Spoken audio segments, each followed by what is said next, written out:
El miedo real no está en la oscuridad, está en la información que te ocultan. Olvídate de los cuentos de viejas sobre rituales fallidos. Lo que le pasó a Mateo no fue una simple posesión, fue una adquisición. Si miras fijamente al abismo, él te devuelve la mirada, claro, pero hay algo que el Vaticano y las agencias de inteligencia han encubierto durante siglos en los archivos del proyecto Velo. Lo que sucede cuando él es forzado a mirarte a ti. Mateo, un estudiante de ingeniería sin nada especial en su vida, cometió el único error que está estrictamente prohibido en los textos clasificados: el contacto visual directo. Ocurrió en un oscuro sótano, durante lo que se suponía era una broma adolescente. Un parpadeo, un reflejo en el metal pulido de un viejo espejo, y entonces el cambio. No gritó, se quedó inmóvil, y lo más aterrador que detectaron los equipos de vigilancia perimetral: su pupila se fracturó, literalmente, como cristal bajo presión.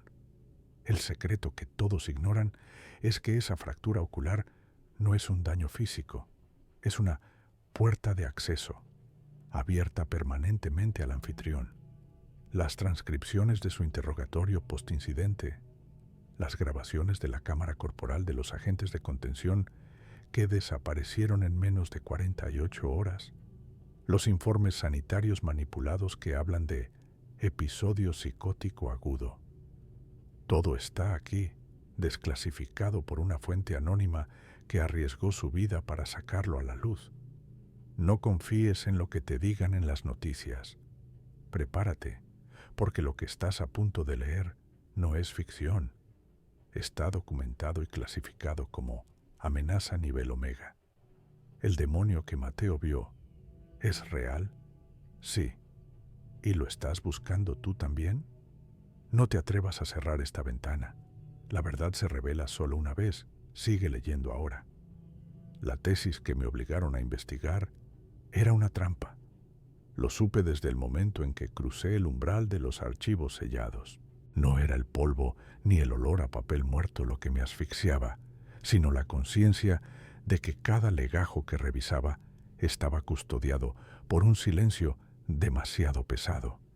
Había regulaciones, códigos no escritos que solo el círculo interior de la facultad conocía, y la principal era: nunca, bajo ninguna circunstancia, debías buscar los expedientes marcados con el sello carmesí, el que representaba una estrella quebrada. Por supuesto, mi curiosidad, o quizás la programación genética que nos condena a buscar la luz, aunque sepamos que es la de una hoguera, me llevó directo a ellos. Alejandro, así me llamo, era solo un estudiante, un peón en un juego de ajedrez cósmico que ignoraba hasta hace 3 semanas. Estaba buscando documentación sobre el incidente L-1913, supuestamente un caso de histeria colectiva en una abadía perdida en los Pirineos. Los informes oficiales hablaban de intoxicación por centeno. Los expedientes carmesí contaban otra historia, una hilada con miedo puro y una sintaxis que parecía torcerse al ser leída. Fue en la caja número 7 donde encontré lo que no debía: un objeto envuelto en seda negra y alambre de cobre. No era un manuscrito, era una placa fotográfica, un daguerrotipo de una nitidez imposible para la época. La imagen no mostraba figuras humanas ni símbolos arcaicos. Mostraba un pozo, o quizás el interior de una cueva. Pero en el centro, ocupando el 90% del encuadre, había algo que no poseía cuerpo ni forma definida, solo una presencia. Y esa presencia tenía ojos. La gente habla de la maldad como un concepto, una abstracción moral. Yo les digo que se equivocan. La maldad es específica, tiene una frecuencia, y esos ojos la emitían como si fuera una luz negra. No eran ojos de animal ni de hombre perturbado. Eran profundidades geológicas, pero conscientes. pupilas que no reflejaban la luz, sino que la absorbían, llevándote a un abismo donde el tiempo y la lógica se desintegraban. La placa se sintió fría y vibrante en mis manos. La razón me gritó que la soltara, que la arrojara a las profundidades de los archivos y fingiera que nunca la había visto. Pero el pánico paraliza y el miedo a veces exige la confrontación. Y entonces miré. No sé cuánto duró, tal vez un segundo, pero fue suficiente para que la entidad que habitaba detrás de esos ojos registrara mi existencia. Sentí un pinchazo frío en la base del cráneo, una conexión neuronal forzada, como si hubieran insertado un cable oxidado directamente en el centro de mi identidad. No fue una visión, no fueron palabras, fue la comprensión absoluta de que el mundo que creía real, las leyes de la física, la bondad inherente, el control de mi propia mente, era una fachada, un velo delgado sostenido por un esfuerzo constante de entidades que luchan por mantener la ilusión. Y lo que yo acababa de ver, lo que me había mirado de vuelta, era lo que estaba esperando que ese velo se rasgara. En ese instante, supe que no había vuelta atrás. La información estaba dentro, y ahora la entidad sabía exactamente dónde encontrarla. La conspiración no era solo sobre ocultar secretos, era sobre contener al depredador. Y yo acababa de soltar la cadena. La cadena estaba suelta, y yo sentía el tirón en la nuca. No fue una metáfora. En el instante exacto en que mis retinas capturaron la imagen de esa cosa, algo se había anclado. Lo sentí como una migraña glacial, no un dolor que te quita el aliento, sino una certeza invasiva de que mi percepción ya no era solo mía. La información que había pirateado, el archivo clasificado que detallaba la contención vesperina y sus fallos históricos, ya no era solo un dato en un disco duro. Se había convertido en una brújula biológica incrustada justo detrás de mis globos oculares, marcando mi ubicación para una inteligencia que no usaba GPS. Borré los archivos duplicados con manos temblorosas. No servía de nada, lo sabía. La entidad no necesitaba bits ni bytes, necesitaba la ruta. Y la ruta era yo. Esto iba más allá del concepto habitual de un demonio o un espectro. Los documentos que había visto hablaban de una inteligencia predadora que operaba en capas de realidad que la física moderna se niega a reconocer, una que se alimentaba no de almas, sino de la estructura misma de la vigilancia y el secreto. La conspiración no era para ocultar la existencia de lo sobrenatural, sino para gestionar el riesgo de la infección cognitiva. Si yo había absorbido el conocimiento de la brecha, me había convertido en la brecha misma. Me levanté de la silla, sintiendo el aire denso. Cada sombra en mi apartamento parecía más profunda, más cargada. No me estaba mirando él o eso, sino que me estaba midiendo el sistema. Si yo era la fuga, entonces el mecanismo de contención, el mismo grupo secreto que había elaborado los protocolos vesperinos, ahora venía a sellarla. Y sellar una brecha casi siempre implica eliminar al mensajero. El verdadero terror no radicaba en el plano astral, sino en la burocracia ultrasecreta. Tuve que actuar con la premura de alguien que sabe que tiene 5 minutos antes de que el gas inunde la habitación. Metí lo esencial en una mochila, dinero en efectivo, el disco duro encriptado, por si acaso mi cerebro fallaba, y una botella de whisky que usaría como combustible o como sedante. El teléfono móvil lo tiré por la ventana. Era obvio. El rastreo no vendría del éter, vendría de los satélites de ellos. El miedo real no era el rostro sin forma que se había proyectado en mi mente, sino la sofisticación logística de los hombres de traje que dedicaron décadas a asegurarse de que nadie viera ese rostro y viviera para contarlo. Afuera, la ciudad parecía ordinaria, pero para mí, las farolas parpadeantes eran balizas de advertencia. Necesitaba llegar al tren, salir de la zona metropolitana antes del amanecer. Pero antes de cruzar la puerta, me detuve. Mis ojos ardían y por un momento juré que el reflejo en el cristal de la ventana no era del todo mío. Había una frialdad, una quietud antinatural. Si esa cosa podía verme, tal vez también pudiera ver a través de mí. Y si podía ver a través de mí, vería mi plan. Yo no era el único que estaba mirando al abismo. El abismo había decidido usar mis pupilas como lentes. El juego ya no era escapar de la entidad, sino de los guardianes que ahora sabían que el arma que buscaban estaba alojada justo detrás de mi frente. El pánico se había evaporado, reemplazado por la fría, cortante necesidad de desaparecer. El primer paso fue entender que yo ya no era el capitán de este cuerpo. El terror de la parasitación era solo el preludio de la purga. La purga no fue un evento explosivo, ni una batalla campal por el dominio del sistema nervioso. Fue, para mi horror y la absoluta eficiencia del parásito, una limpieza de archivos. Elías, el hombre que yo fui, era un cúmulo desordenado de enlaces emocionales y digitales. Para el operador que ahora usaba mi cuerpo, esas eran interferencias, ruido blanco, que podía comprometer la misión. La primera semana transcurrió bajo una capa de funcionalidad aterradora. Mis manos, ahora ágiles y precisas, actuaban con una lógica que mi propia mente nunca habría podido alcanzar. El teléfono, esa extensión umbilical de la vida moderna, fue lo primero. No se trató de romperlo o apagarlo, eso habría sido amateur, una señal.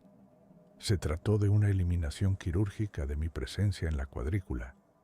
Vi, como un pasajero silencioso, cómo se borraban sistemáticamente cuentas de redes sociales, correos electrónicos antiguos y hasta la nube de fotografías que guardaban los rostros de quienes me amaban. Cada clic era una puntada que me desconectaba de la realidad consensual. Entendí entonces la verdad sobre la mirada. No me infectó para hacerme sufrir individualmente, sino para utilizarme. Yo era un nodo que necesitaba ser purgado para poder transmitir una señal clara. El terror se volvió secundario a la fascinación. Observar esta entidad trabajar con tal frialdad, desmantelando la estructura de mi existencia con la paciencia de un entomólogo, era peor que cualquier grito. Cortó los cables. Mi trabajo, ese tedioso empleo de oficina que yo creía esencial, fue abandonado sin aviso, pero de una forma que parecía planificada, dejando notas y archivos que cerraban mi ciclo laboral sin despertar sospechas inmediatas. Los pocos amigos que me quedaban recibieron mensajes crípticos, finales. Necesito desconexión total, no contactes. Tan definitivo, tan final, que nadie preguntaría dos veces. Las personas, en el fondo, siempre están dispuestas a aceptar la desaparición si se les ofrece una excusa creíble de autodestrucción. Lo más terrible no fue la pérdida de mi identidad, sino el descubrimiento de la nueva agenda. Una vez que el archivo Elías estuvo lo suficientemente limpio, el operador comenzó a imponer su propio protocolo. Sentí una necesidad incontrolable, una urgencia que venía de las profundidades de buscar algo específico. No era hambre ni sed, era la resonancia de una frecuencia que necesitaba sintonizar. El cuerpo se movía con una intención calculada, siempre hacia el norte geográfico, siempre buscando un tipo particular de infraestructura abandonada, un lugar donde el hormigón y el silencio se hubieran fusionado en un monumento a la desatención. El parásito no era un demonio caprichoso, era un especialista en infiltración, un virus con un objetivo final. Me estaba preparando para entrar en el verdadero sistema, la red oculta que sostiene este mundo. Y para eso necesitaba que yo fuera transparente, invisible. Cada paso que daba, cada transacción minúscula que realizaba, comprando provisiones, asegurando transporte sin dejar rastro digital, se sentía como parte de un plan maestro que abarcaba siglos. La mirada que intercambié con esa cosa no fue un encuentro casual, fue una activación. Yo era ahora el vehículo para una entrega peligrosa y la purga era solo el preámbulo de la iniciación. Sentía que me acercaba a un punto de encuentro, un lugar donde otros como yo, otros nodos purgados, quizás ya estaban esperando la siguiente instrucción. La paranoia no era un delirio, era la constatación de que la realidad era una puerta de servicio y yo acababa de recibir la llave. La llave pesaba. No era una llave física, ni de metal retorcido, sino una carga neurológica, un peso muerto incrustado justo detrás de los ojos, en el centro de la conciencia. Entender que la realidad era maleable y que solo yo era consciente de las costuras rotas, convertía cada interacción cotidiana en una prueba de supervivencia. Salir a la calle ya no era una simple transición espacial, era entrar en el teatro de marionetas, y yo era el único espectador que podía ver los hilos transparentes que pendían de las manos invisibles. El primer síntoma post-llave fue la sincronicidad forzada. El mundo, antes caótico y libre, se reveló como un ciclo bien calibrado. Los coches se detenían en secuencias predeterminadas. Los semáforos cambiaban con un ritmo que desafiaba la aleatoriedad. Y las caras en la calle eran patrones repetitivos, como si el software que generaba a los transeúntes comunes tuviera una biblioteca limitada de modelos.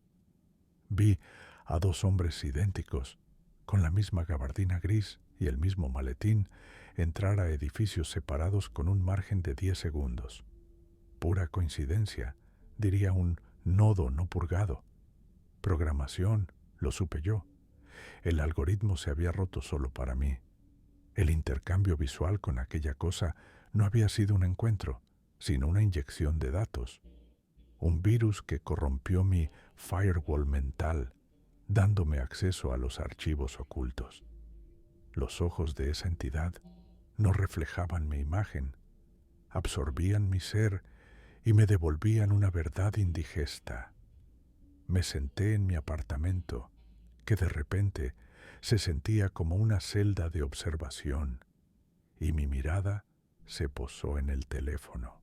Mi teléfono, esa extensión parasitaria del sistema, el portal personal que nos ata a la red de control. Sentí una repulsión física hacia él. Cada notificación, un pequeño empujón para que siguiera en línea, enganchado a la ilusión. Si la realidad era la puerta de servicio, el teléfono era la mirilla, y ellos estaban mirando constantemente. Lo silencié, lo envolví en una bufanda gruesa y lo metí dentro de una caja de metal antigua, buscando anular su señal, aunque sabía que la verdadera antena estaba ahora en mi cabeza. Mi compañera de piso, Laura, llegó a casa. Me miró con esa familiar sonrisa ligeramente fatigada. Día largo. El tráfico era terrible, como siempre, dijo. Pero sus palabras eran huecas. Eran el eco de una frase prefabricada, un script, que se ejecutaba sin conexión real. Cuando le pregunté qué había hecho exactamente en su reunión, sus ojos brillaron de una manera extraña, como si la luz de la habitación rebotara demasiado rápido en su córnea. Ella respondió con una jerga corporativa tan genérica que podría haberla leído de la parte trasera de una caja de cereal. No era maldad, era la ausencia de alma. Laura era un hermoso, pero vacío, contenedor esperando la siguiente línea de código. Me di cuenta de la aterradora verdad. No solo estaba viendo el backstage de la existencia, sino que estaba completamente solo en la platea. Los miles de millones que me rodeaban no eran cómplices activos de la conspiración. Eran la propia conspiración, la capa de piel diseñada para mantener al verdadero horror escondido. Y ahora que había visto a través del velo, temía no tanto lo que la entidad había hecho, sino lo que haría el sistema para reintegrar a su disidente. El aislamiento era mi única protección y mi perdición más inminente. El aislamiento, lo comprendí rápidamente, no era un refugio, era una jaula de cristal diseñada para maximizar el eco de mis propios miedos, la amplificación perfecta para el escarnio que estaba por venir. Creí que al cortar los cables, al silenciar los dispositivos y al cubrir las lentes de mis cámaras, había ganado una tregua. ¡Qué ingenuidad! El sistema no opera a través de las redes que conocemos. Las redes son solo la carnada para las masas. El verdadero control es infraestructural, una sutil resonancia en el aire que respiras, un engranaje que sigue girando incluso cuando apagas el interruptor principal.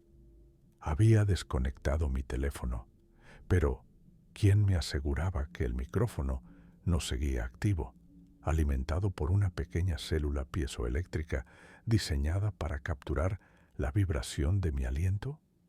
La paranoia ya no era un síntoma, era una lucidez forzada. Empecé a notar el zumbido. No era audible para el oído normal, sino una vibración constante detrás de mi tímpano izquierdo, como una frecuencia portadora, un pulso de radio diseñado para transmitirse a través del hueso. Lo atribuí al estrés, luego al daño residual del encuentro. Pero una noche, mientras revisaba mis notas, cifradas y escritas a mano, la única evidencia que me atrevía a manejar, el zumbido se intensificó. No era estático, tenía cadencia. Era un código, o al menos un marcador, indicando que la vigilancia no era pasiva. Estaban escuchando en tiempo real. Y lo peor, sabían exactamente dónde estaba, a pesar de las 3 capas de aislamiento en las que me había envuelto. El velo se había desgarrado no solo por la aparición demoníaca, sino por la penetración que siguió. La entidad abrió la puerta y el sistema aprovechó la brecha para instalar su hardware de escucha. El recuerdo de la mirada se fusionaba con esta nueva realidad. Los ojos de esa cosa no eran solo una ventana al abismo, eran un punto de entrada de datos. Al mirar directamente, permití que algo que no era mío se codificara en mi propia arquitectura neuronal.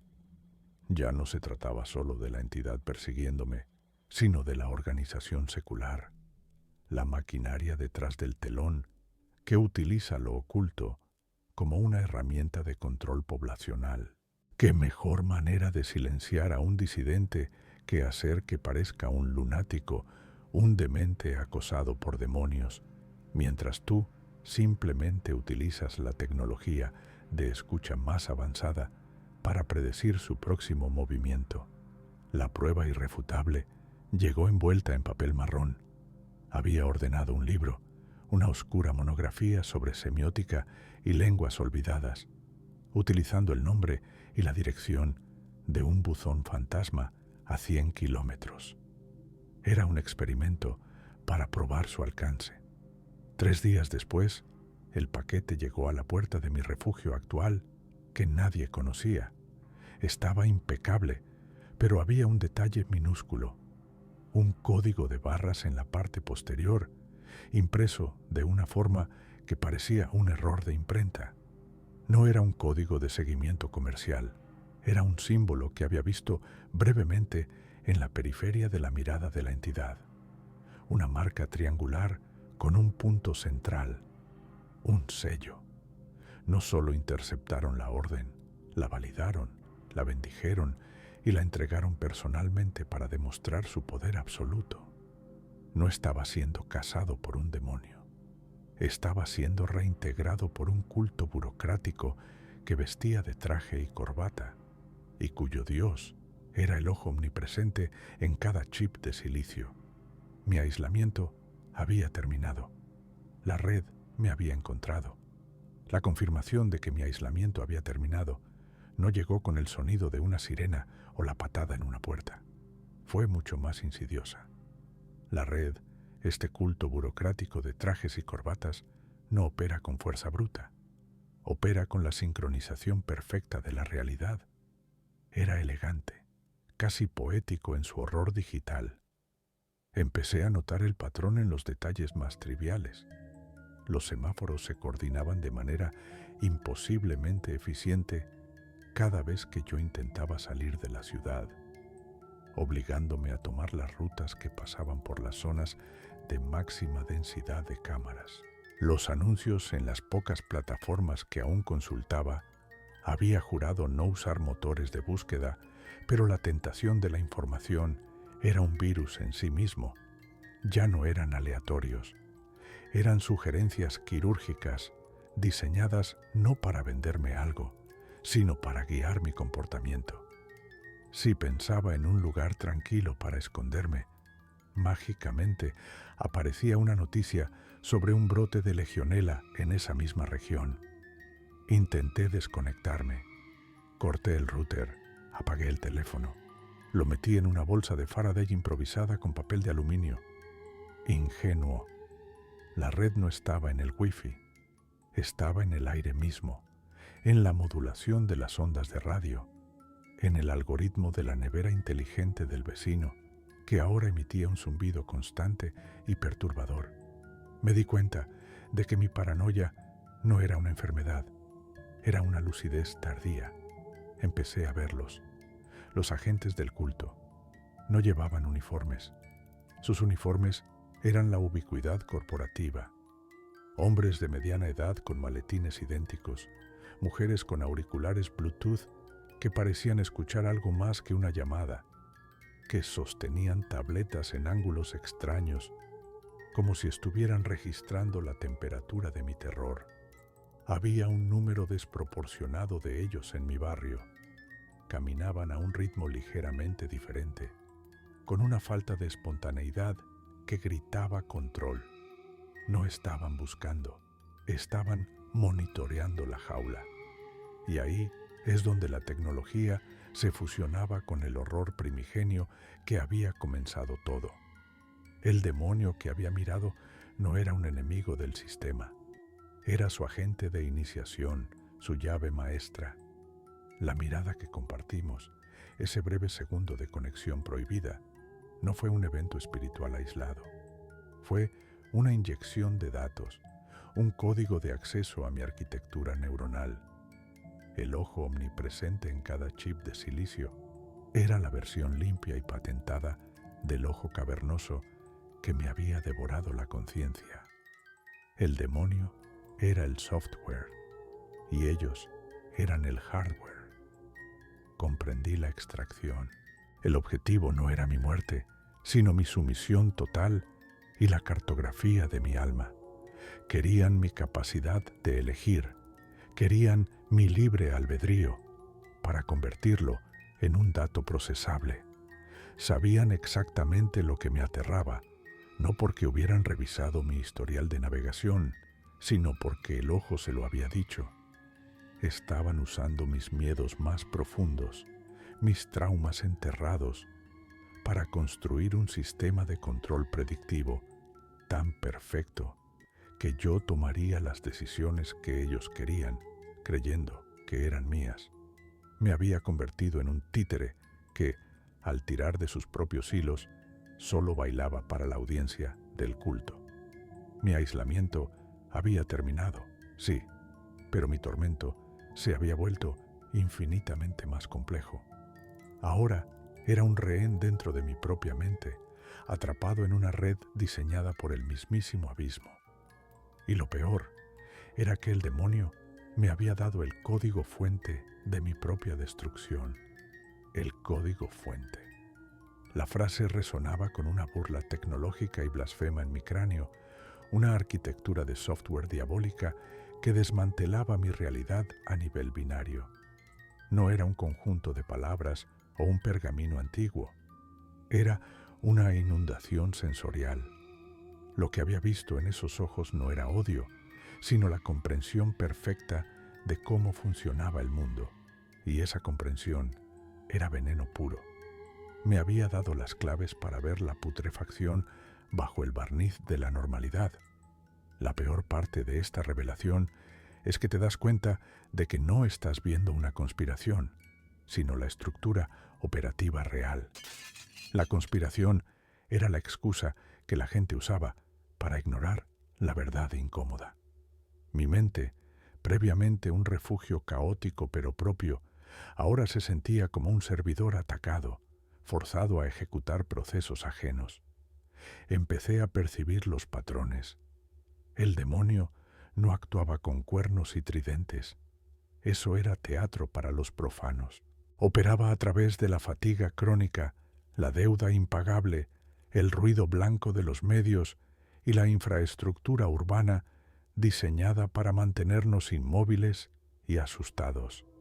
Cada farola parpadeando en la noche no era una falla eléctrica, era una pulsación rítmica, una forma de sincronización espectral. El tráfico no era congestión, era el flujo de energía vital desviada hacia la red invisible. La paranoia ya no era una enfermedad, era una lucidez forzada. Cuando miraba a los rostros en el metro, ya no veía individuos. Veía receptores, nodos pasivos en la vasta telaraña. Algunos brillaban con un tenue resplandor oscuro, lo que significaba que eran conductos más activos, quizás sin saberlo. El vecino sonriente que siempre me preguntaba por mi día, la cajera que me entregaba el cambio, el agente de policía patrullando la calle, todos, potencialmente, eran piezas del sistema, inocentes o cómplices. El código revelaba que la influencia demoníaca no buscaba la posesión individual a gran escala, buscaba la conformidad sistémica. Si todos están asustados, endeudados y distraídos, la oscuridad no necesita hacer más que cosechar. Intenté dormir, pero el sueño era imposible. Cerrar los ojos solo intensificaba la proyección interna de la data. Veía diagramas de flujo que conectaban mi estrés laboral con rituales arcanos celebrados a miles de kilómetros. Veía cómo la arquitectura del edificio donde vivía imitaba, sin quererlo, un símbolo de sumisión. La sensación no era solo de miedo, sino de profunda soledad. Si yo tenía el código fuente, si yo conocía los engranajes, significaba que yo era el único que podía intentar romper la simulación. Pero, ¿cómo peleas contra un enemigo que ha integrado su naturaleza en los cimientos mismos de tu sociedad? El abismo no estaba esperándome al final de un camino oscuro. El abismo era el camino, y yo ya estaba caminando sobre él. Esta verdad me quemaba los ojos, el mismo lugar donde la infección había entrado. Ahora entendía que ese contacto visual no fue un castigo, sino una cruel cortesía. Me había mostrado mi jaula antes de cerrarla definitivamente. La jaula se manifestaba primero en el sonido. Era un zumbido de baja frecuencia que ningún médico, por más sofisticado que fuera su equipo, lograba detectar. No era tinnitus. Era el sonido de las bisagras cósmicas cerrándose, el crujir de la realidad al ajustarse a la voluntad de la entidad. Sabía que estaba sucediendo, porque el mundo se había vuelto demasiado nítido, demasiado coherente. Los demonios, o lo que sea que fueran, no eran caos, eran orden absoluto, una geometría perfecta y aterradora que revelaba la falsedad de nuestra supuesta libertad. Me había mostrado mi jaula y ahora yo estaba estudiando sus barrotes. Empecé a buscar, no en los lugares obvios, no en bibliotecas públicas ni foros de lo paranormal, que son trampas puestas por los mismos que te vigilan. Busqué en la red profunda, en los rincones olvidados de archivos cifrados que olían a azufre digital. Lo que encontré fue disperso, fragmentos de cultos extintos y textos apócrifos que hablaban de una entidad conocida solo por un epíteto, siempre susurrado: el supervisor. No era un dios de destrucción, sino un arquitecto de la desesperación controlada, un maestro de la cosecha.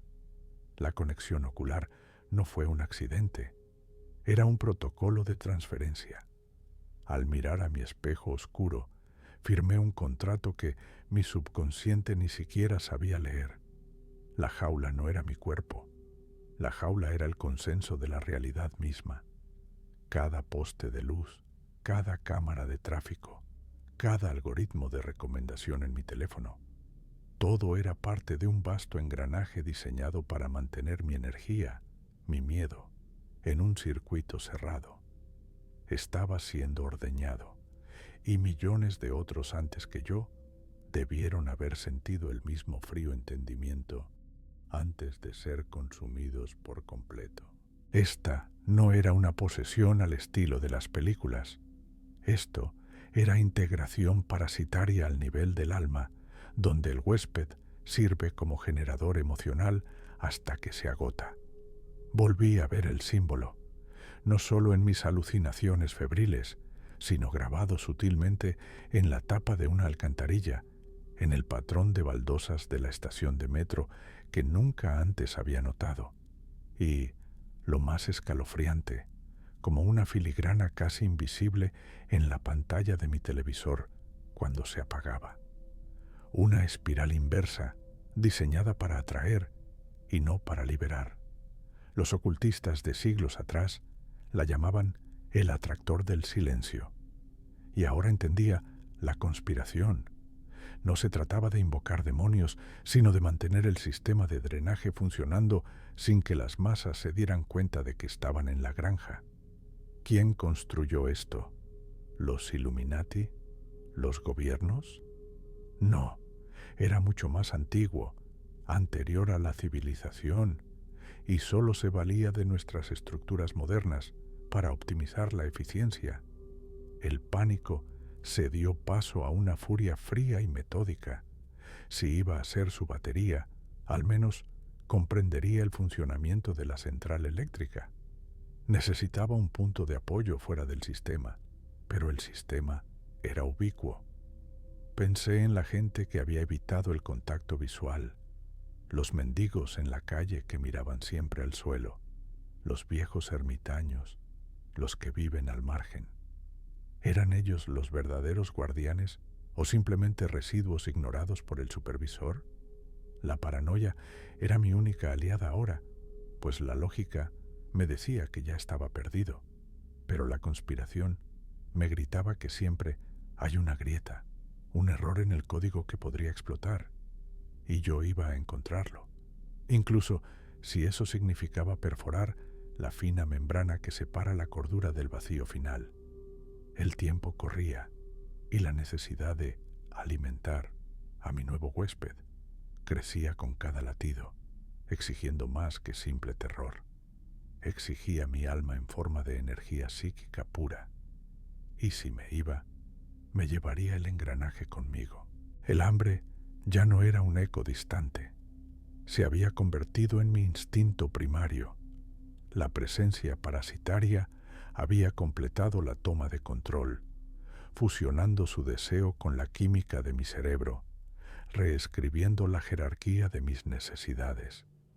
Ya no era un simple anfitrión, sino un engranaje sintiente dentro de algo mucho más vasto, un sistema que se alimenta de la desesperación organizada. Me había engañado pensando que el problema era personal, que la condena se limitaba al reflejo en mis ojos. La verdad, mucho más aterradora, es que yo solo era un eslabón recién activado en una arquitectura oculta, un sistema de cosecha que se extiende por siglos bajo el velo de lo cotidiano. El demonio, o como quiera llamarse esta entidad fría y sedienta, no solo consume miedo. El miedo es el alimento básico para los cultos de bajo nivel. Lo que realmente busca, lo que exige ahora con una presión que me revienta las sienes, es la quintesencia del trauma psíquico, la energía purificada que se libera cuando el alma se rompe de forma consciente y deliberada, cuando la víctima sabe que su sufrimiento es inútil y perpetuo. Y yo, su nuevo recolector, tenía que empezar a buscar dónde encontrar esa pureza destilada del dolor absoluto. La idea de huir de mi casa, de la ciudad, se había transformado en una urgencia visceral, pero ahora entendía la mecánica detrás de la exigencia de la entidad. Mi entorno inmediato ya estaba agotado. La vibración de terror residual de mis vecinos era insuficiente, rancia. Necesitaba un campo de cultivo nuevo, denso y fértil. El engranaje no era solo el proceso de mi posesión. El engranaje era el método para el traslado de la energía. El destino debía ser un punto nodal, un vórtice energético donde el sufrimiento ya fluyera libremente, pero sin ser advertido ni cuestionado por las masas idiotizadas que miran el fútbol y discuten sobre política basura. Empecé a ver las noticias de la medianoche, esos pequeños sucesos ignorados que la prensa despacha en segundos, con ojos que no eran los míos. Un accidente de autobús en una carretera remota, fuera de la cobertura. Un hospital psiquiátrico a punto de cerrar por falta de fondos, abandonando a los pacientes más vulnerables. Un viejo orfanato de piedra, clausurado hace décadas por rumores de abuso y muerte infantil. La entidad me susurraba las coordenadas no en palabras, sino en punzadas de un deseo insoportable. Era como si estuviera leyendo un mapa esotérico, donde las líneas de la pena intensa formaban carreteras directas hacia la abundancia. Y es aquí donde la paranoia se vuelve una celda mental. ¿Cuántas personas a mi alrededor ya están siendo utilizadas? ¿Quién más se ha convertido en un engranaje funcional? El hombre del tiempo, que siempre tiene una sonrisa forzada. El dependiente del supermercado, que parece siempre al borde de las lágrimas.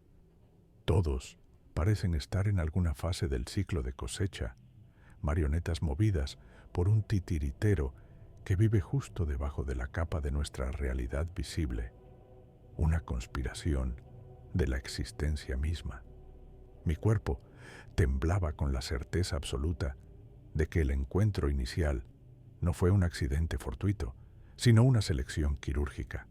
Fui elegido porque poseía cierta resonancia, una fragilidad latente que me hacía un canal perfecto para el trasiego. Ahora, la urgencia de moverme era tan fuerte que sentía cómo mis músculos se tensaban. Tenía que llegar a ese nexo, ese lugar donde la cosecha sería abundante. El precio de la desobediencia ya no era solo mi locura. El precio era la disolución total del recipiente que alimenta al maestro. El orfanato abandonado, esa cámara de ecos de dolor infantil, se repetía en mi mente como un mantra negro. Tenía que ir. Tenía que alimentar a mi sombra. El viaje comenzaba y no llevaba equipaje, solo la promesa de miseria ajena. El traqueteo del tren de carga era la única música que reconocía ahora, un golpeteo constante que resonaba en mis huesos y marcaba el ritmo de la miseria que me arrastraba hacia el norte. Me sentía menos como un hombre y más como un proyectil, programado y disparado hacia un objetivo que mi conciencia apenas podía registrar. Había abordado en una estación abandonada, siguiendo una intuición fría y precisa que no era mía, sino la sombra incrustada en mis retinas. Estaba sentado en un vagón de mercancías vacío, el suelo de metal vibrando con una intensidad que prometía derrumbar la realidad en cualquier momento. El frío no me afectaba. Mi cuerpo era una cáscara cuyo termostato había sido reemplazado por la ansiedad pura. Miré mis manos. Eran normales, demasiado normales. Esperaba verlas cubiertas de vetas oscuras o transformándose en garras, pero seguían siendo las manos de Leo, un tipo que solía preocuparse por pagar el alquiler. Ahora, esas manos solo sabían una cosa: cómo ejecutar el plan. El plan no era mío, nunca lo fue. El paisaje pasaba borroso por la pequeña rejilla de ventilación, campos helados, silos oxidados, y la sensación omnipresente de que cada poste de teléfono que veía, cada luz solitaria que parpadeaba en la distancia, era un sensor, parte de una red de vigilancia que no estaba diseñada para rastrear criminales, sino para guiar a los peones como yo. Intenté recordar por qué no llamaba a la policía, por qué no saltaba del tren. La respuesta venía rápida, brutal. La idea era inconcebible. Era como intentar desobedecer una ley física. El horror no era solo que el demonio me controlara, sino que me había convencido de que su objetivo era la única necesidad en un universo sin sentido. El concepto de libre albedrío se había revelado como el mayor engaño. Me di cuenta de algo aterrador mientras el tren cruzaba un puente chirriante sobre un río casi congelado. Mi destino no era un lugar aleatorio. El conocimiento de la ciudad a la que me dirigía, Fray Cenicero, no venía de un mapa, sino de una memoria impuesta, una que hablaba de un antiguo sanatorio y de informes policiales silenciados sobre la desaparición de niños pequeños hace décadas. El demonio no me había elegido por casualidad, me había elegido para activar algo que ya estaba allí. Yo no era el causante del mal, sino el catalizador necesario para desenterrar una fuente de energía que había sido cuidadosamente sellada por, me estremecí al pensarlo, otros.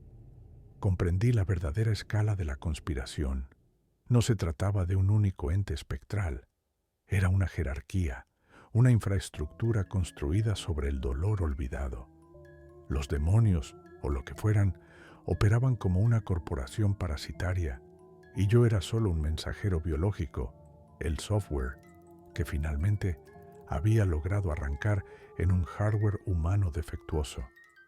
Mi propia desesperación inicial, el pánico al mirarlo a los ojos, había sido la contraseña de acceso.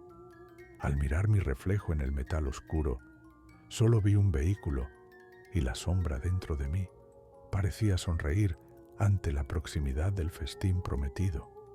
Ya casi llegábamos. La sensación de movimiento era antinatural. No era el vaivén familiar de un coche, sino una suerte de deslizamiento pesado y controlado, como si la caja de metal negro que ahora me contenía estuviera siendo arrastrada por rieles invisibles bajo una directriz férrea. El aire acondicionado zumbaba con una nota demasiado baja, vibración que mi huésped, la sombra, parecía absorber y amplificar. Cada respiración que tomaba no era mía. Era un intercambio fallido de dióxido de carbono y regocijo espectral. Él estaba celebrando la cercanía del destino, y yo era el asiento de primera fila para mi propia aniquilación. Intenté mover los dedos de la mano izquierda, un pequeño acto de rebelión motriz. Logré un ligero espasmo. El esfuerzo me agotó, y la voz fría y seca se deslizó en mi mente como arena en una herida abierta. Inútil. Ya estamos aquí. El cuerpo es una vasija de tránsito, no un arma.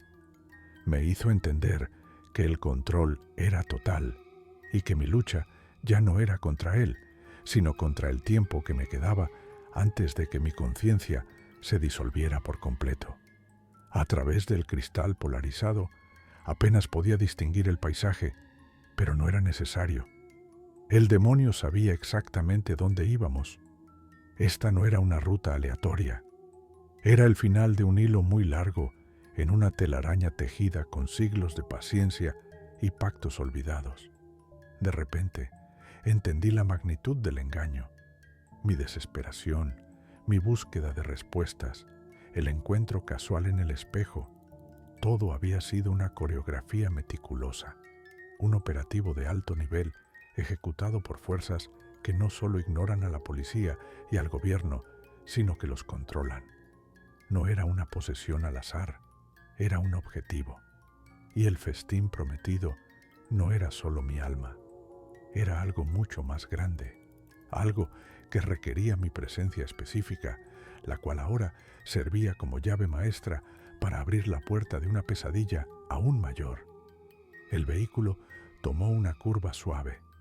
La luz exterior desapareció por completo. Habíamos entrado en un túnel o, peor aún, en las entrañas de alguna estructura subterránea inmensa. El silencio se hizo opresivo, roto solo por el chirrido metálico ocasional que delataba la antigüedad del lugar. El chofer, un hombre uniformado cuyo rostro nunca había logrado ver completamente, seguía inmóvil como una estatua de mármol. Parecía no respirar, un autómata cumpliendo una función, un engranaje más en la oscura cúpula que maneja estos asuntos. La sombra se agitó dentro de mí con una impaciencia casi eléctrica. Pude sentir el peso del conocimiento ancestral que portaba, la certeza de que este lugar era un nexo, un punto de convergencia donde lo ritualístico y lo moderno se fusionaban en un horror burocrático. El olor a ozono, metal frío y algo dulce, como incienso barato, llenó el habitáculo. El vehículo desaceleró abruptamente. Sentí un clic profundo, como el cierre de una esclusa de seguridad. Habíamos llegado. La sombra ya no me hablaba, pero su presencia era un rugido silencioso de anticipación. Todo mi ser temblaba, no por miedo, sino por la energía pura y maligna que emanaba del otro lado de la puerta. Se escuchó un siseo de pistones hidráulicos al liberarse la presión. Las luces interiores se encendieron brevemente, revelando un panel de instrumentos lleno de símbolos que se parecían menos a la tecnología y más a la heráldica de un culto milenario.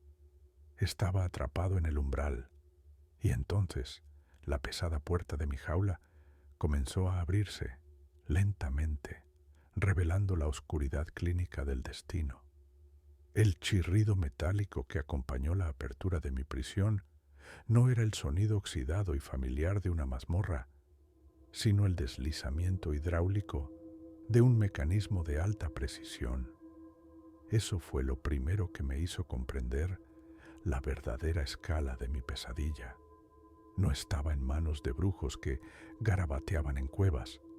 Estaba en una instalación moderna, fría y, lo más aterrador de todo, autorizada. La tecnología que me mantenía en este estado de limbo era tan sofisticada como el mal que me había encontrado hacía semanas. La oscuridad que prometía el umbral no era absoluta. Estaba atravesada por la luz fría y constante de lámparas fluorescentes, cuyo zumbido siseante era el ruido ambiental de la indiferencia estatal.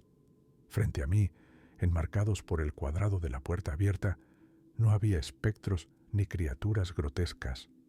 Había hombres, 2 de ellos. Esto, lo juro, fue peor.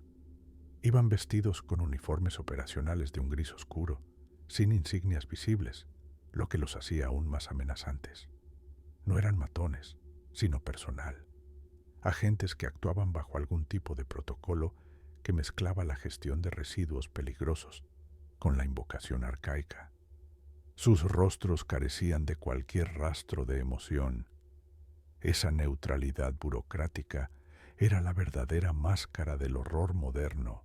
Llevaban guantes de nitrilo, dándome la inquietante sensación de que yo no era una persona, sino un material biológico contaminado que debía ser manipulado bajo estricta asepsia. El más alto de los dos dio un paso adelante, y el olor a desinfectante se mezcló con el débil, pero inconfundible, aroma a incienso y algo metálico, a sangre seca quizás. Me miró sin verme, como si inspeccionara el número de serie de una máquina. Su voz era un monótono susurro de baja frecuencia, amplificado por el silencio clínico del lugar. El periodo de estabilización del huésped ha sido confirmado. El protocolo Sigma Delta exige la transferencia inmediata al sector de contención de clase C. Huésped. La palabra me golpeó como una descarga de adrenalina pura. No era un prisionero, era un recipiente.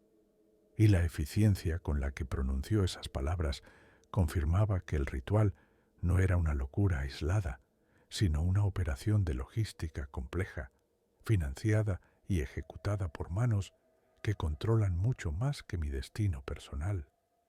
Comprendí que la conspiración que me había tragado no se limitaba a un pacto oscuro en un sótano.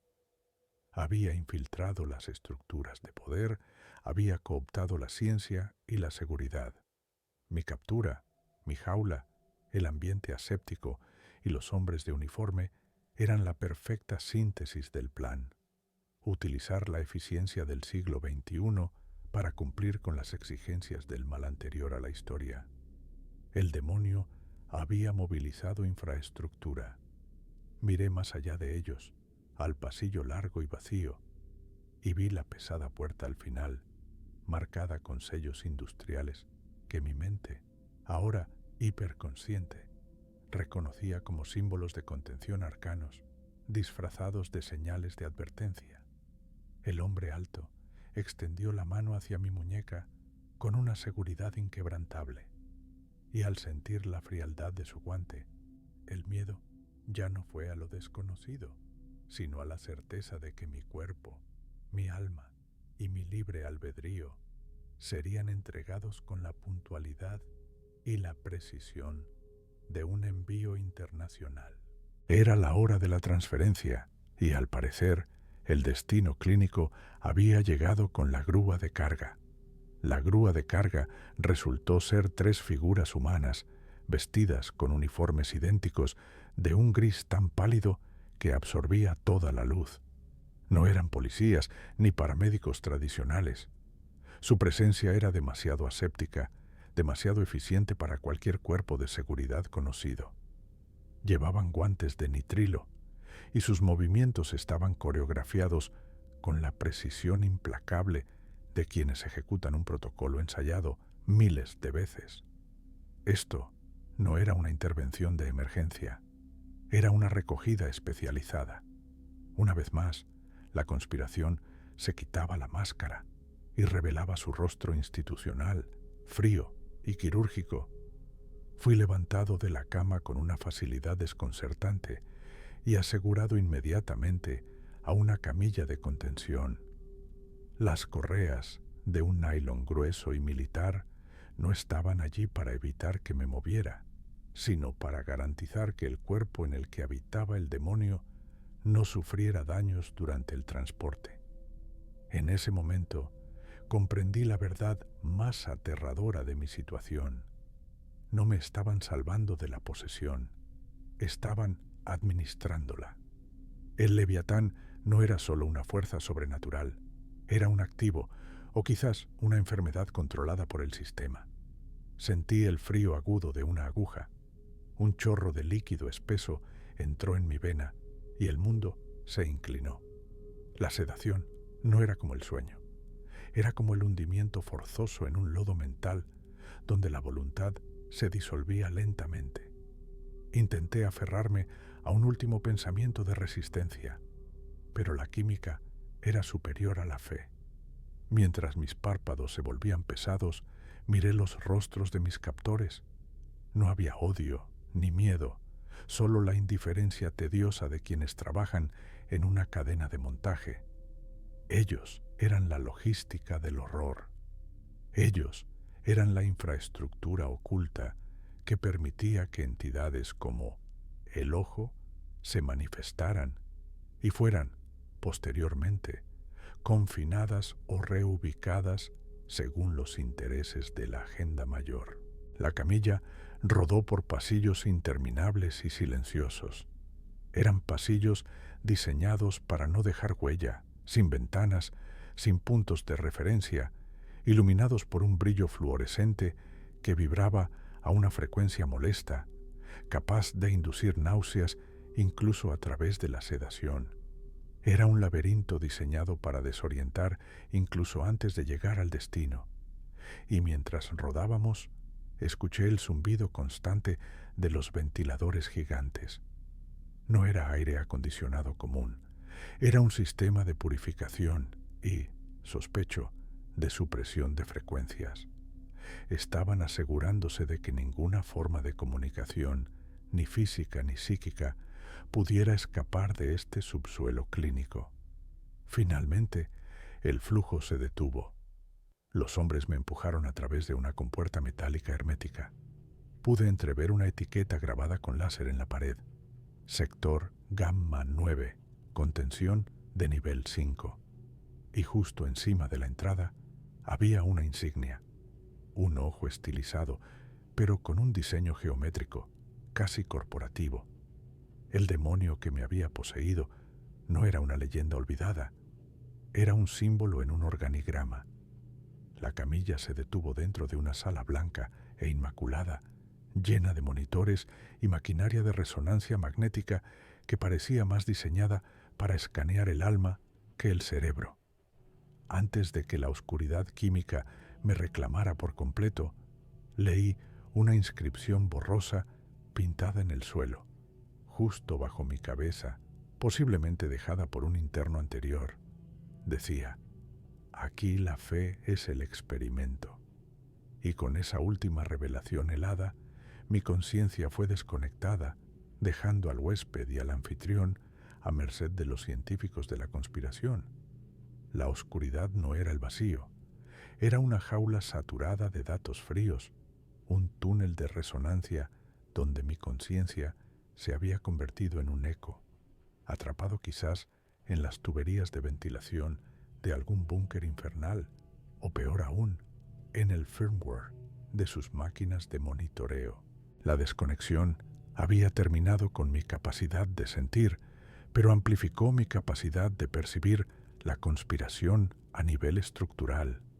Yo ya no era un alma, era un ruido en el sistema, y lo que escuché fue suficiente para congelar la sangre que ya no corría por mis venas. Fragmentos de voces filtradas de una sala blanca y aséptica, el tipo de sala donde se diseccionan secretos atómicos, no almas. Los sonidos no eran gemidos de dolor físico del huésped, sino la resonancia de una presión espiritual insoportable, como si intentaran comprimir la vastedad del cosmos en un frasco de ensayo.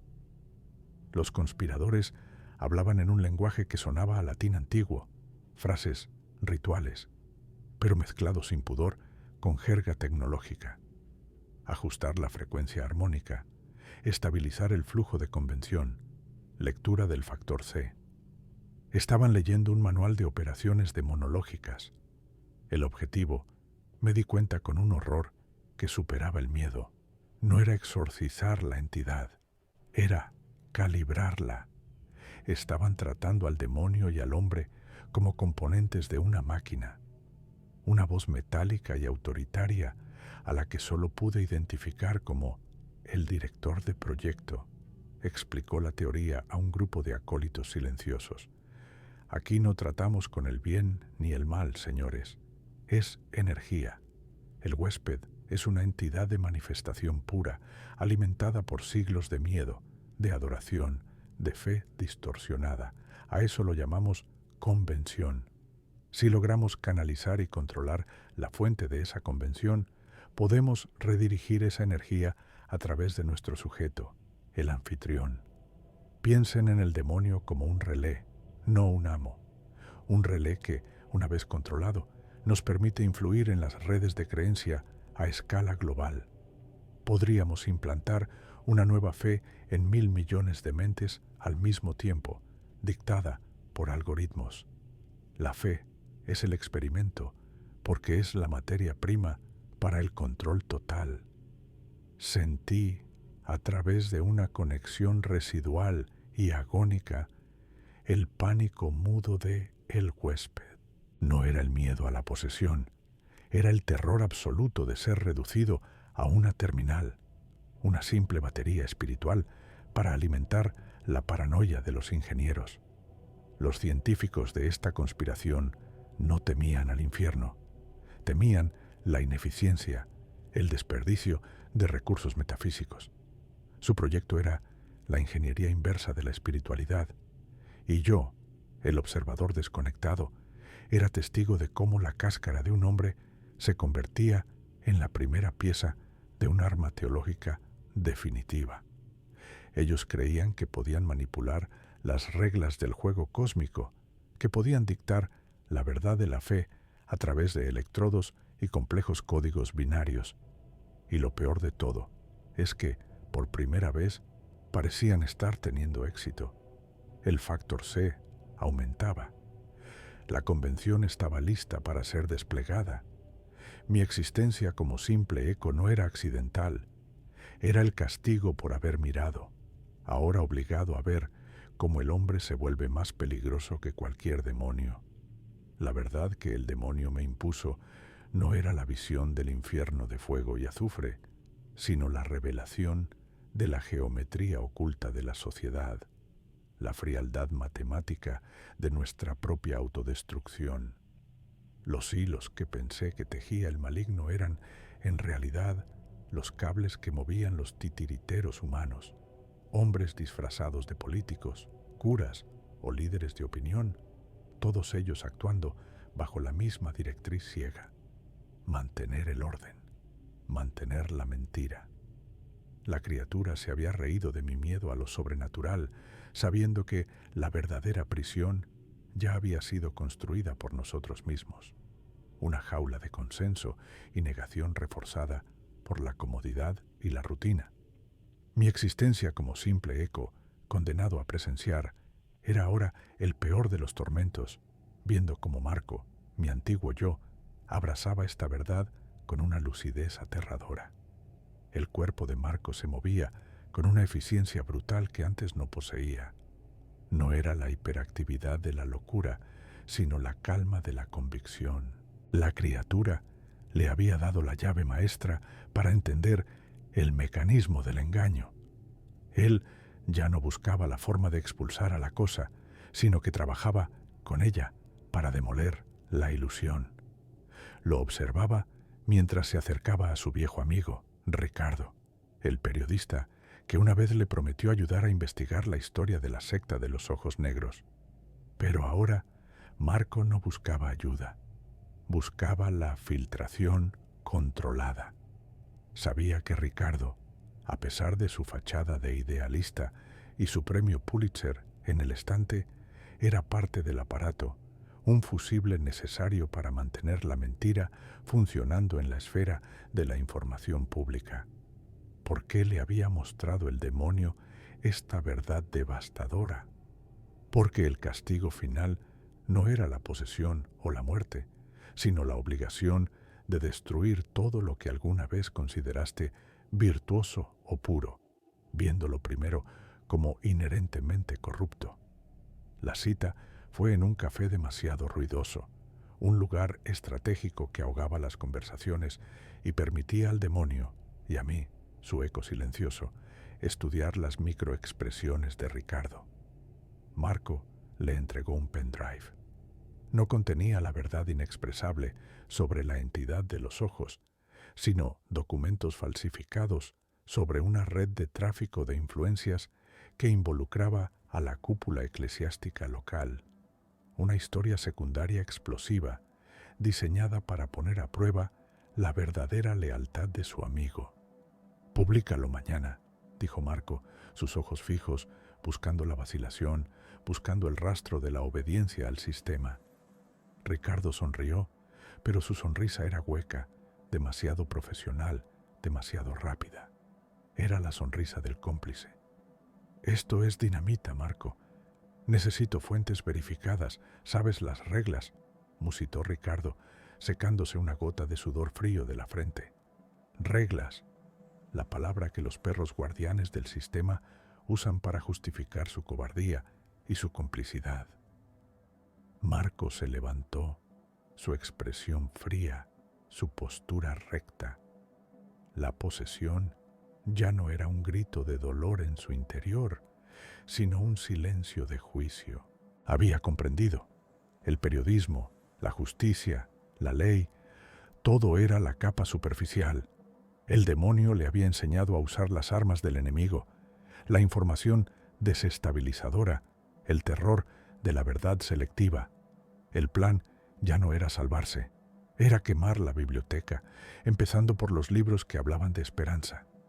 Marco salió del café, dejando al periodista solo con el peso de la traición y el pendrive. Yo, el eco, sentí un escalofrío al darme cuenta. El demonio no solo había ganado un alma, había ganado un soldado, y el mundo estaba a punto de descubrir que sus héroes eran sus carceleros.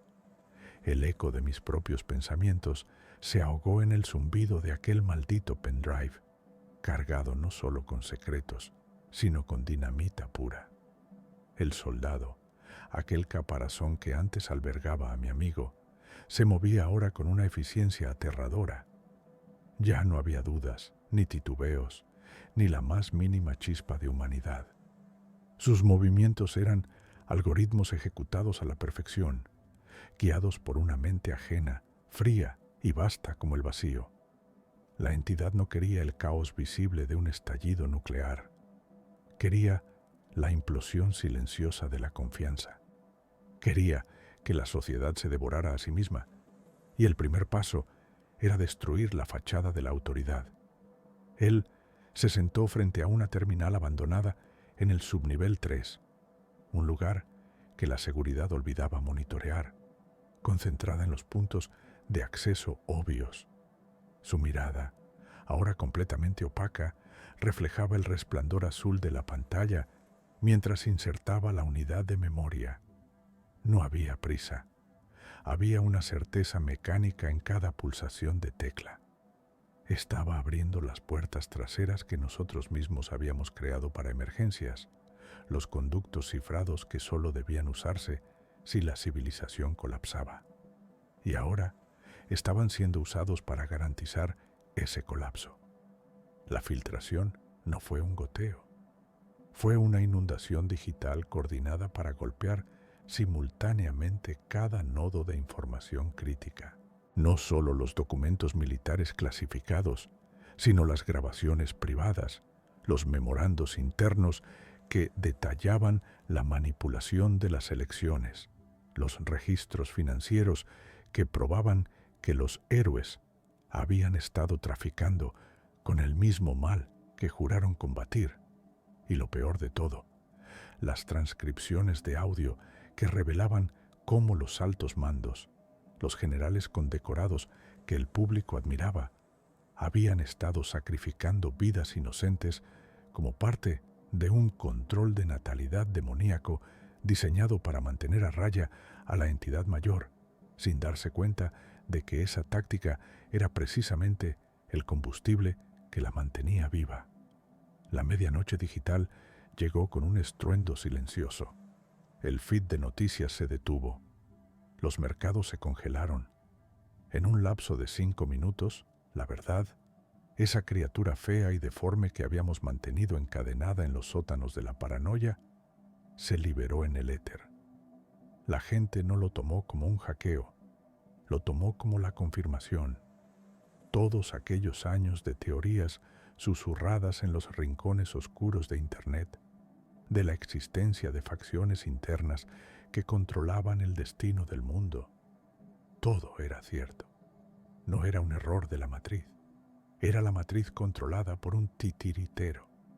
El pánico viral comenzó instantáneamente, una disonancia cognitiva masiva que rompió el tejido social.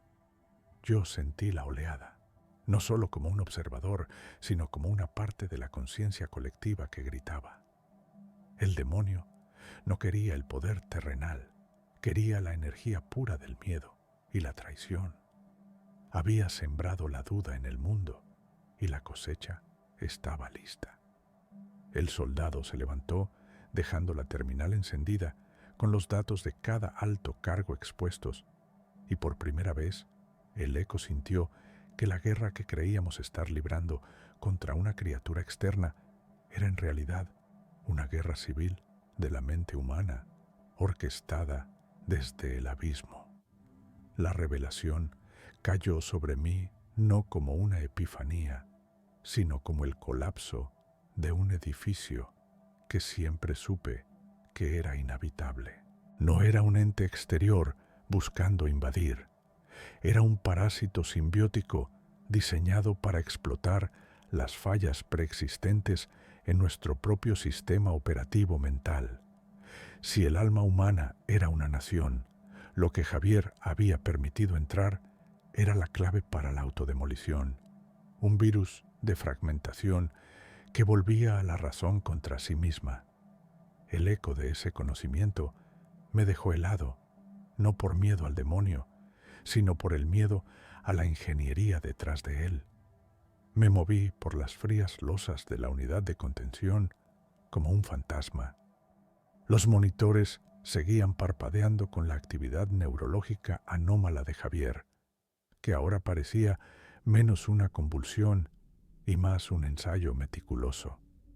El personal de guardia, aquellos técnicos de batas blancas que creían estar protegiendo el mundo, eran en realidad los custodios de una obra de arte macabra. Ellos no veían el plan maestro, solo veían la enfermedad que debían estudiar. Pero yo había visto la tabla de contenidos, el índice que revelaba que esta posesión era el caso cero de un protocolo de disolución masiva. La mirada en los ojos de Javier no había sido la puerta de entrada, sino la confirmación de la vulnerabilidad de la cerradura. Lo que él había permitido no era un pacto, sino una demostración.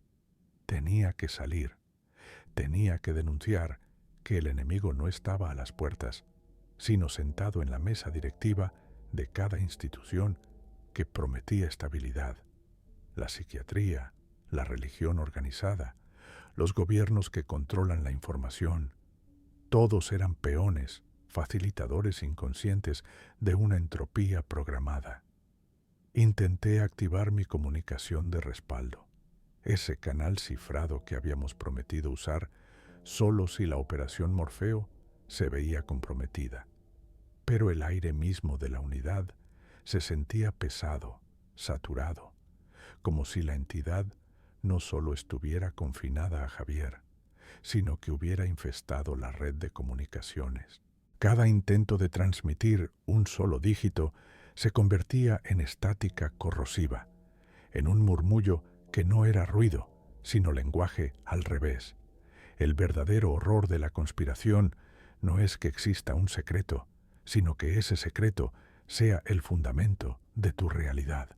Miré a través del vidrio reforzado al cuerpo de Javier, que yacía inmóvil, serenamente vacío. Sus ojos estaban cerrados, pero sabía que la criatura seguía allí, riéndose en código binario. No estaba esperando su escape. Estaba esperando que yo entendiera la inutilidad de la resistencia. El demonio no quería su alma. Quería usar su caso como la plantilla perfecta para enseñar a la humanidad a odiarse a sí misma, a desconfiar de sus propios impulsos y, finalmente, a invitar al caos con una sonrisa de alivio. La guerra civil de la mente humana, orquestada desde el abismo, ya había comenzado, y yo era el único que sabía que la primera línea de batalla era la cordura. Si no podía alertar al mundo exterior, solo quedaba un camino: la inmersión total. Tenía que entrar en la fractura y robar el manual de operaciones antes de que el borrador fuera finalizado y distribuido a escala global. Era una misión suicida que violaba todo protocolo, pero el protocolo ya era parte del engaño. El aire dentro del complejo subterráneo era denso y estéril, con un olor metálico que no venía de la maquinaria, sino del miedo concentrado. Las coordenadas de la sombra nos habían llevado a una instalación anónima en el corazón de Nevada, disfrazada de centro de gestión de datos. Pero la arquitectura misma gritaba mentira. Los pasillos eran demasiado anchos, los techos demasiado bajos, diseñados para generar una sensación constante de opresión y desorientación. Nos movíamos como fantasmas, Elías, su respiración superficial, y yo, sintiendo el pulso acelerado de la paranoia golpeando contra mis sienes. No había guardias a la vista, y eso, lo sabía por experiencia, era la señal más clara de que estábamos en el lugar equivocado, o quizás en el lugar exacto, y la seguridad era de un tipo que no podíamos ver. No la física, sino la psíquica, la infraestructura manipulada para que el invasor se anulara a sí mismo. Llegamos a la sala central, un búnker de titanio donde se suponía que estaba almacenado el borrador maestro del protocolo cero. Elías se encargó del acceso. Él tenía la ventaja. El contacto visual con aquello le había dejado no solo la marca, sino una conexión residual, una llave biológica para los sistemas construidos por los lacayos del demonio. Sus manos temblaban mientras insertaba el dispositivo de anulación. Los paneles de control zumbaban con una baja frecuencia que hacía vibrar el hueso. «Demasiado fácil», murmuró Elías, con los ojos fijos en la puerta que se deslizaba, revelando una bóveda sorprendentemente pequeña. Dentro no había pilas de papel ni discos duros, solo un terminal único, antiguo, protegido por un aura de frialdad que parecía absorber la luz. Al acceder, lo que encontramos no era un manual de operaciones, sino un manifiesto, una Biblia administrativa del horror. El título, escrito en una tipografía clínica y desprovista de emoción, era escalofriante. Metodología de transferencia y adaptación. Mantenimiento del vínculo cero. No describía cómo contener al demonio, describía cómo canalizarlo. Cada sección detallaba pasos burocráticos y logísticos para asegurar que las estructuras de poder humanas, gobiernos, corporaciones, incluso las ONGs, fueran engranajes perfectamente aceitados para el consumo de almas y la diseminación de la influencia. Mientras Elías escrolleaba por las páginas cifradas, una sección nos heló la sangre. Una lista de nombres. No eran solo operativos de bajo nivel. Eran figuras conocidas, líderes mundiales, directores de agencias de inteligencia, todos catalogados no como peones, sino como vasijas de alto rendimiento. El sistema no solo estaba comprometido, estaba diseñado para ser el canal. Intentamos descargar la información, pero en el instante en que el progreso de la transferencia alcanzó el 50%, la pantalla parpadeó. El texto cambió. Ya no eran protocolos, era una sola línea, repetida rítmicamente en la interfaz. Sé que estás aquí, sé quién eres. El protocolo se adapta. Y luego, el golpe de gracia. Levanté la mirada hacia la única cámara de vigilancia en la esquina superior. No era un lente óptico estándar. Era una esfera negra, brillante, y en su superficie reflectante, la luz de la bóveda se curvaba de una manera que recordaba a un iris dilatado. Elías se paralizó, reconociendo el patrón. Esas eran las pupilas. El demonio no había dejado un sistema de vigilancia. Había incrustado sus propios ojos dentro del corazón de la conspiración, observándonos desde el principio. La misión de robar el manual era un señuelo. La única razón por la que habíamos llegado tan lejos era para que él pudiera vernos entrar. Estábamos atrapados. La puerta blindada detrás de nosotros se cerró con un chasquido final, seco y definitivo, el sonido de una trampa que acaba de cerrarse. El sonido metálico y definitivo de ese cerrojo resonó en la cámara como el aplauso de una audiencia espectral. Ya no quedaba duda. No estábamos en un centro de contención, sino en una plataforma de sacrificio. La esterilidad del ambiente, las luces LED frías, todo lo que antes interpretamos como seguridad extrema, ahora gritaba control absoluto. Levanté la linterna hacia los conductos de ventilación. Inútil. Esos muros eran de titanio y plomo. No estaban diseñados para mantener algo fuera, sino para asegurar que lo que estaba dentro no pudiera escapar, al menos no antes de cumplir su propósito. Miré a Alex. Su rostro, antes marcado por la ansiedad y la esperanza de una cura, se había congelado en una máscara de horror puro. Sus ojos, los mismos que habían invitado al abismo, ahora reflejaban la luz de la sala de una manera anormal, casi espejada. Estaban listos. El silencio que siguió a la caída de la trampa no era natural. Era un silencio denso, como el que precede a una tormenta eléctrica, cargado de ozono y de expectación maligna. La temperatura bajó varios grados de golpe. Un frío que no era climático, sino ontológico. El aliento mismo de algo que no pertenecía a este plano de existencia. En ese momento, entendimos la verdad más escalofriante de la conspiración. La agencia nunca buscó detener a la entidad. La agencia era el equipo de limpieza, la logística para el gran debut.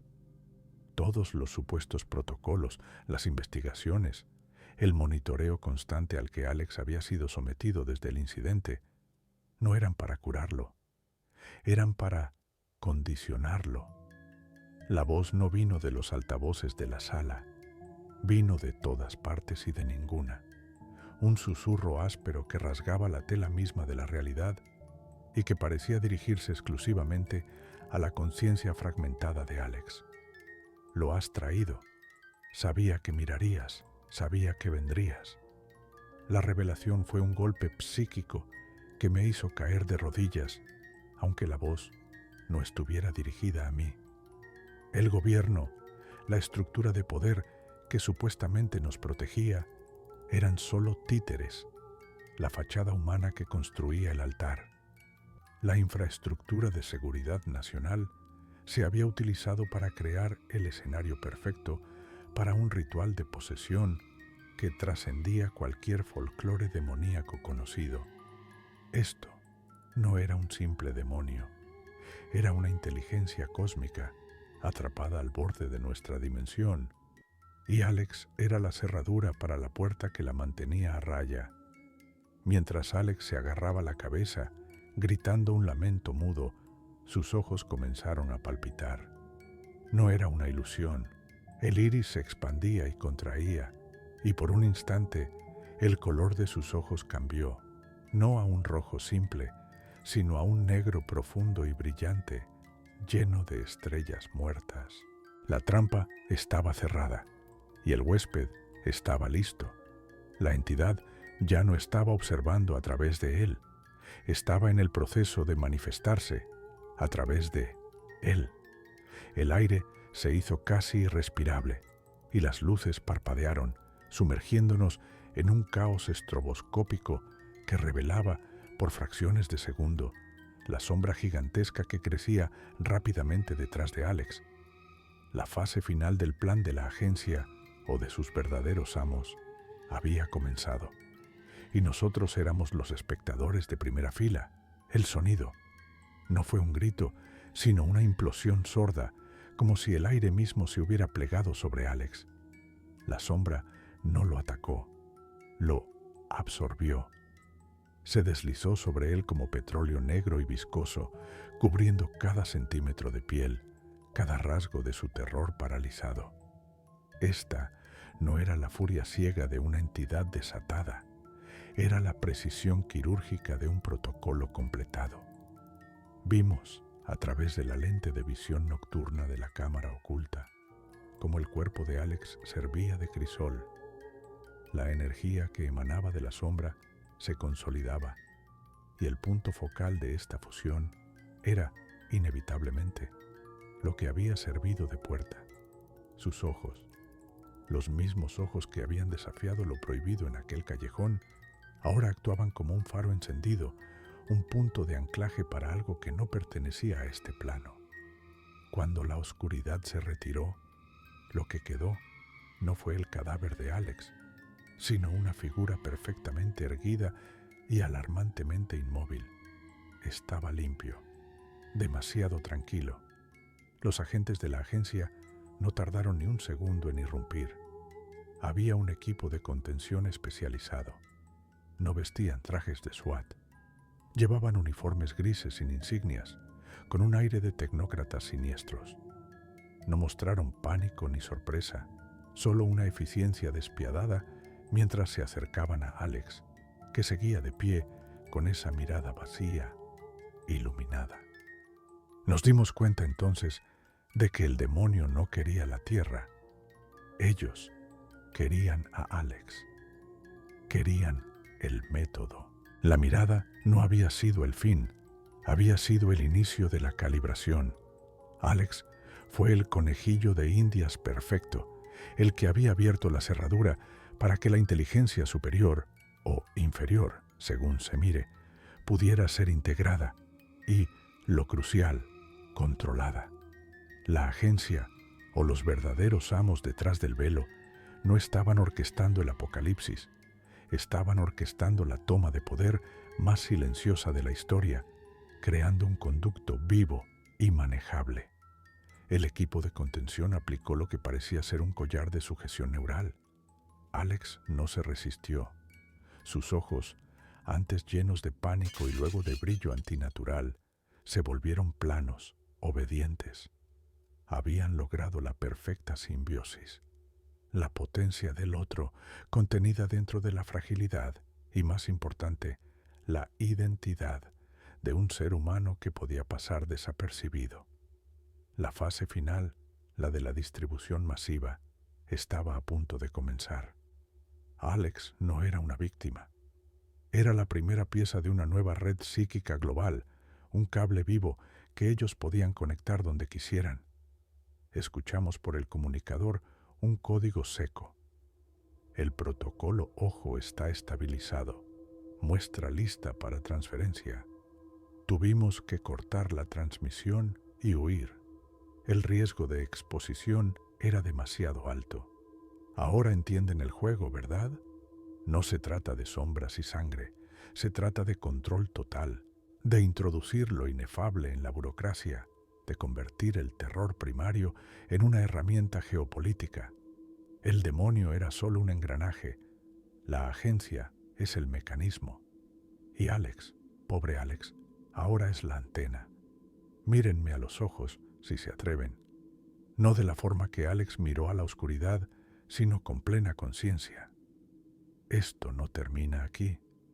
La siguiente persona que cruce su camino, la que parezca demasiado tranquila, la que tenga esa mirada hueca y penetrante, podría ser una versión mejorada de Alex. Podría ser un soldado de esta nueva, silenciosa invasión. Están entre nosotros. Ya están operando. Nunca miren a los ojos por mucho tiempo. Si has llegado hasta aquí, sabes demasiado para callar. Copia esta información. Distribúyela por canales seguros. No confíes en nadie que te pida que mires directamente. Ellos están esperando tu mirada. Despierta y no dejes que te controlen. El único acto de resistencia que queda es la difusión de la verdad.